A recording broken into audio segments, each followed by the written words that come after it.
WNBA Finals. And so I'll leave it there. I mean, I'm just obviously disheartened. You know, I'm a human too. I have a family. I have 2 kids who are devastated by these comments. And so all I'll say is just, you know, it's obviously been a tough week. Imagine working your entire life to reach the absolute peak of your profession. You finally make it, you're playing in the big leagues, and your sport is having its biggest moment in history. And then, out of nowhere, a single week threatens to tear it all down. This was a reality for one WNBA star who could only say, I'm just, obviously disheartened. You know, I'm a human too. I have a family. I have 2 kids who are devastated by these comments. And so all I'll say is just, you know, it's just obviously been a tough week. What could possibly cause this level of devastation? This wasn't about a lost game or a missed shot. This was about a threat so massive, so well-funded, that it could end the WNBA as we know it. And if you think that's an exaggeration, you haven't seen the numbers behind the secret project that's already luring away its biggest stars. This is the story of a league on the brink and the billion-dollar war for the future of women's basketball. Stick around, because what you're about to learn will change how you see professional sports forever. And before we dive in, if you're fascinated by the hidden battles behind the games we love, make sure you hit that subscribe button and ring the bell. You won't want to miss what comes next. For 27 years, the Women's National Basketball Association has fought for respect, for viewers, for a place in the crowded American sports landscape. And in 2024, it finally seemed like they had won. Record-breaking attendance, unprecedented media attention, and lucrative new TV deals all pointed to one thing: a golden age had arrived. But just as the celebration began, a shadow fell over the entire league. Rumors started circulating among agents and team executives, whispers of a new international basketball league backed by what seemed like an endless supply of money from the Middle East. This wasn't just another option for players to earn extra cash during the off-season. This was something entirely different, a direct competitor, designed from the ground up with one goal: to poach the WNBA's most valuable assets, its star players, and become the new premier destination for best talent in the world. In a matter of weeks, those whispers evolved into a full-blown crisis, with reports confirming that multiple high-profile athletes were seriously considering offers that were unlike anything ever seen in women's sports. The secret operation, which insiders have codenamed Project B, operates with a level of financial firepower that rivals some of the biggest shocks in sports history. The strategy is brutally simple, and we've seen it work before. It's the exact same playbook used by LIV Golf, the Saudi-backed venture that successfully lured legends like Phil Mickelson and Dustin Johnson away from the PGA Tour with guaranteed contracts worth hundreds of millions of dollars. They didn't just offer a little more money. They offered life-altering sums that made the previous earnings of these athletes look like pocket change. And now, that same tidal wave of capital is crashing onto the shores of women's basketball. The WNBA, for all its recent growth, was caught completely off guard, seemingly powerless to counter an opponent that doesn't play by the same financial rules. To truly understand why this threat is so existential, you have to grasp the jaw-dropping disparity between what the WNBA pays and what Project B is offering. Under the current WNBA agreement, the numbers are modest. A top-tier veteran can earn a maximum salary of around $250,000 a year, a figure that, while a significant improvement from just a few years ago, still requires careful financial planning for someone living in major cities like New York or Los Angeles. A rookie coming into the league starts at about $76,000, which is a solid income, but far cry from the multi-million-dollar deals their male counterparts sign upon entering the NBA. The entire salary cap for a team's whole roster is roughly $1.46 million, a sum that a single star in the NBA can earn in just a handful of games.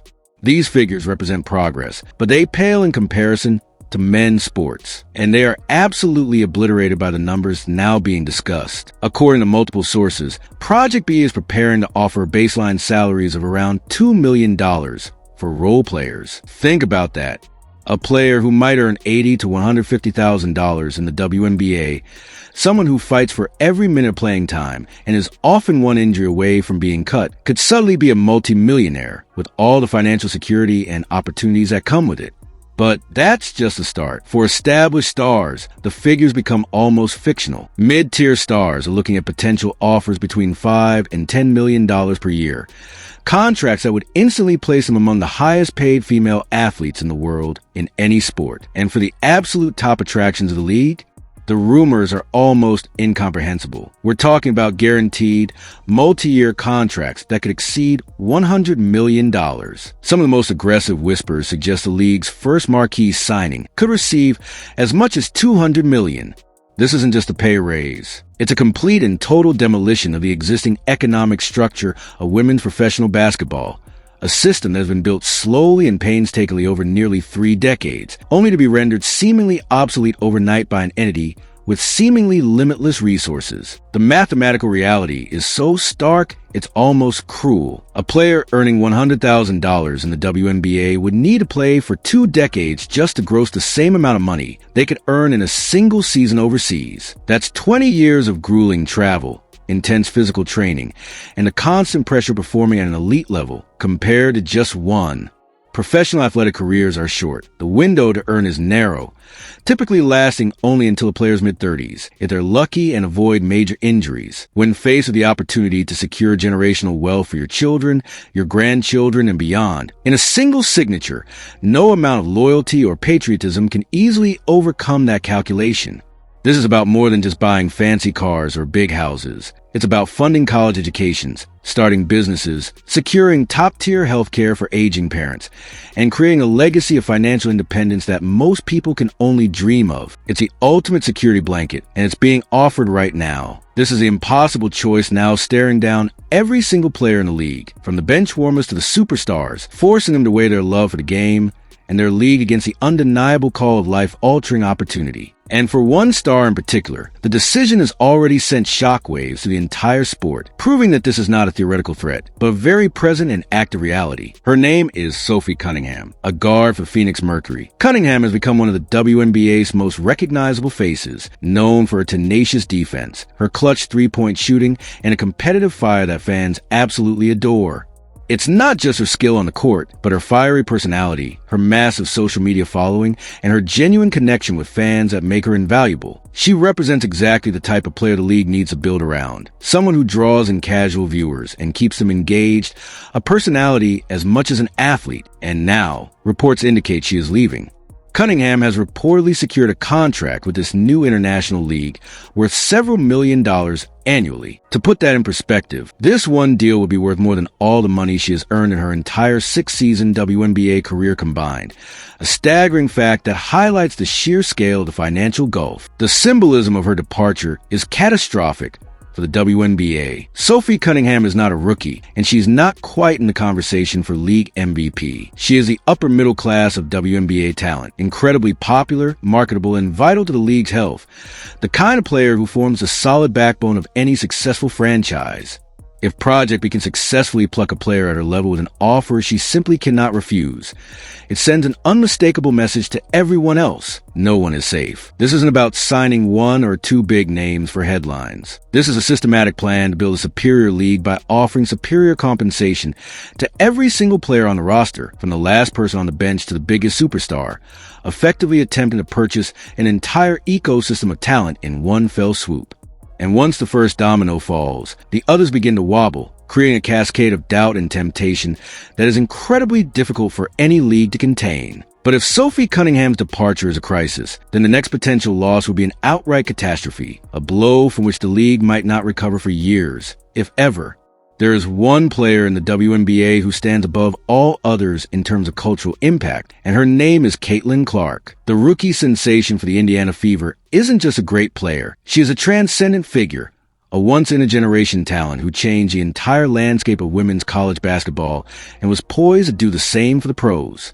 Her final college season at Iowa generated television ratings that rivaled the NBA playoffs, captivating audiences who had never watched a women's game before. Her arrival in the WNBA caused a seismic shift. Attendance records were shattered wherever she played, and TV ratings for Fever games exploded, bringing in new sponsors and a level of mainstream media attention the league had only ever dreamed of. She was a rising tide meant to lift all boats, the cornerstone of the league's future growth, the player who could finally bridge the gap between niche appeal and mainstream American sports culture. And now, according to basketball insiders and international media, Caitlin Clark is staring at an offer from this Middle Eastern-backed league that is so large, it defies belief. The numbers being reported range from a conservative $50 million all the way up to an earth-shattering $200 million in guaranteed money.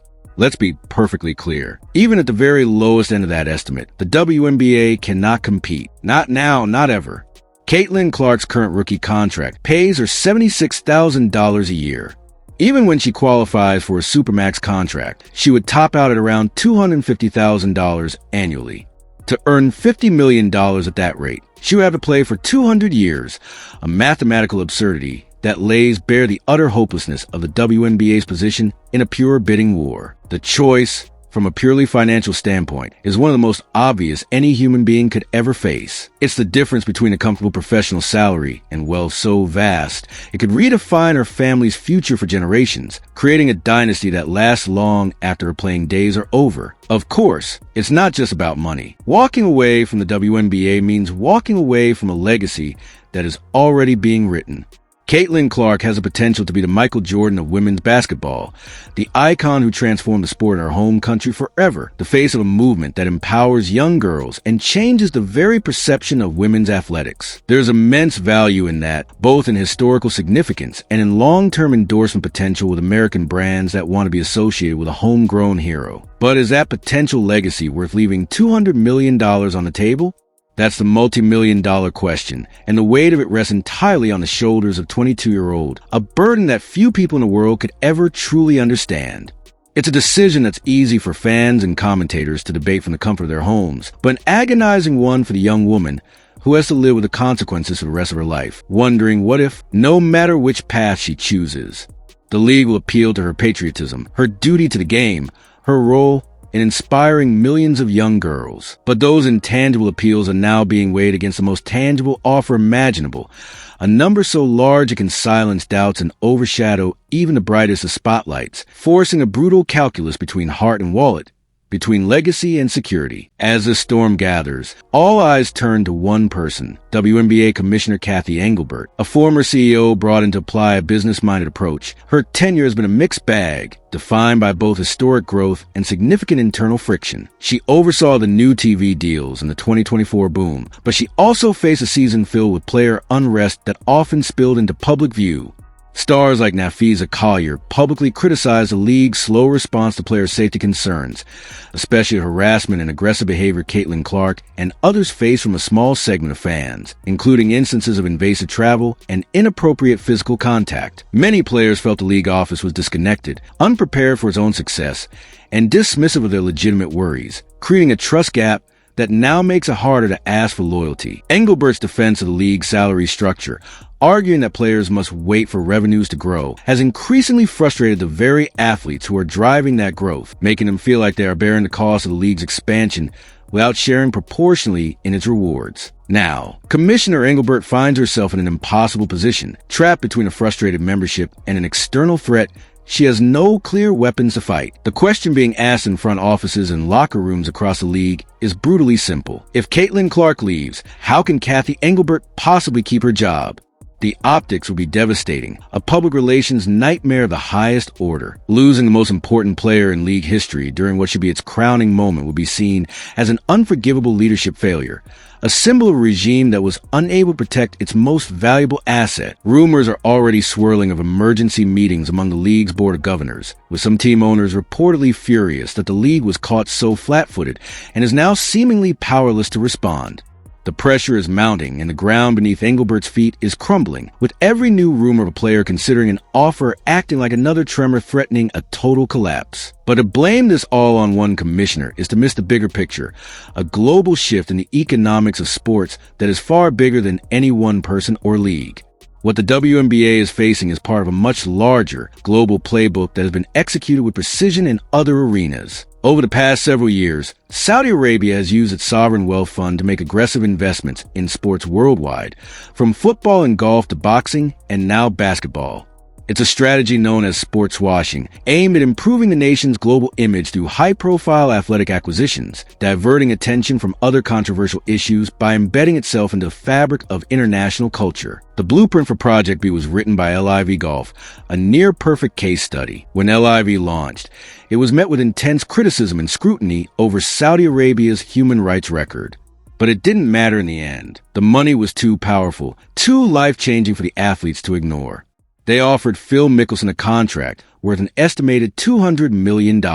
They gave Dustin Johnson $125 million. One by one, star after star abandoned the prestigious PGA Tour, despite the backlash and the potential damage to their reputations.